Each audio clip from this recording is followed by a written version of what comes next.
കൃപാസനം പത്രം ഫെബ്രുവരി 2026 part 2 Shri R വിജയകുമാറിൻ്റെ സന്ദേശം. നിങ്ങൾ പശ്ചാത്തപിക്കുവിൻ, പരിശുദ്ധാത്മാവിൻ്റെ ദാനം നിങ്ങൾക്കും ലഭിക്കും. ഉടമ്പടിയിൽ 2 പേർ വേണം, ഒന്ന് നമ്മളും ഒന്ന് ദൈവവും. ഉടമ്പടിയിൽ ജീവിക്കാൻ നമ്മൾ ഒന്നും ചെയ്യേണ്ട കാര്യമില്ല, ആഗ്രഹിച്ചാൽ മാത്രം മതി. ഉടമ്പടിയിൽ അമ്മ പറഞ്ഞത് അവൻ പറഞ്ഞതുപോലെ ചെയ്യാനാണ്. കൃപയുണ്ടെങ്കിൽ മാത്രമേ വചനം പാലിക്കാൻ സാധിക്കൂ. വചനത്തിനെതിരെ പ്രവർത്തിക്കുമ്പോൾ നമ്മൾ ദൈവത്തിൽ നിന്ന് അറിയാതെ അകന്നു പോവുകയാണ്.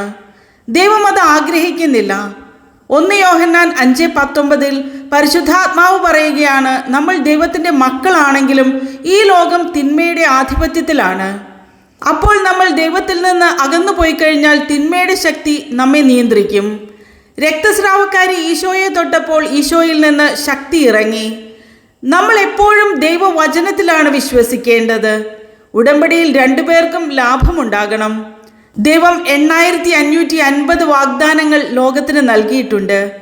ഏശയ്യ 34:16 കർത്താവിൻ്റെ ഗ്രന്ഥത്തിൽ കണ്ടുപിടിച്ച് വായിക്കുക, ഇവയിലൊന്നും കാണാതിരിക്കുകയില്ല. എന്തെന്നാൽ കർത്താവിൻ്റെ അധരങ്ങൾ കൽപ്പിക്കുകയും അവിടുത്തെ ആത്മാവ് അവയെ ഒരുമിച്ച് കൂട്ടുകയും ചെയ്തിരിക്കുന്നു.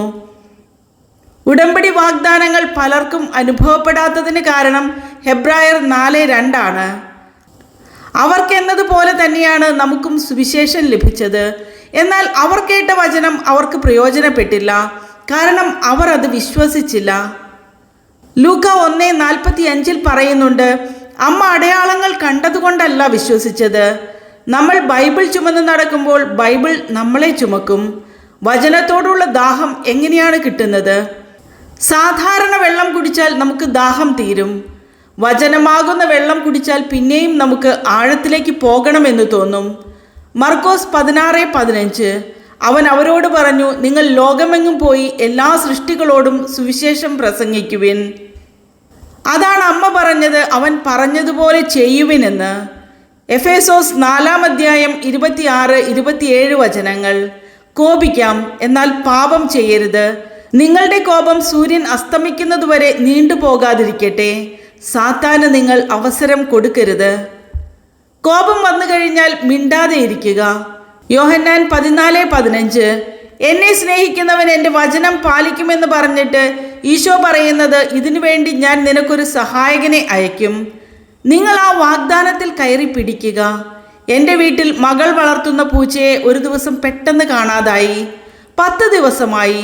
മകൾ കരച്ചിലായി. ഒരു ദിവസം ഞാൻ പ്രാർത്ഥിച്ച് ബൈബിൾ തുറന്നപ്പോൾ കണ്ട വചനം, ഈ ലോകത്തിൽ ദൈവം മനുഷ്യനെ സൃഷ്ടിച്ചപ്പോൾ മീനിൻ്റെയും പക്ഷികളുടെയും മൃഗങ്ങളുടെയും എല്ലാം അധികാരം മനുഷ്യന് കൊടുത്തിട്ടുണ്ട് എന്ന്. ഞാൻ വരാന്തയുടെ ഡോർ തുറന്നിട്ട് പറഞ്ഞു, നീ ജീവിച്ചിരിപ്പുണ്ടെങ്കിൽ കാലത്തെ വന്നോളണം. നിന്റെ അധികാരം ദൈവം എനിക്കാണ് തന്നിരിക്കുന്നതെന്ന് പറഞ്ഞ് ഒരു വിശ്വാസ പ്രമാണം ചൊല്ലി. പിറ്റേന്ന് രാവിലെ തന്നെ പൂച്ച എത്തി. അപ്പസ്തോല പ്രവർത്തനങ്ങൾ 2:38 പത്രോസ് പറഞ്ഞു, നിങ്ങൾ പശ്ചാത്തപിക്കുവിൻ. പാപമോചനത്തിനായി എല്ലാവരും യേശുക്രിസ്തുവിൻ്റെ നാമത്തിൽ സ്നാനം സ്വീകരിക്കുവിൻ. പരിശുദ്ധാത്മാവിൻ്റെ ദാനം നിങ്ങൾക്ക് ലഭിക്കും.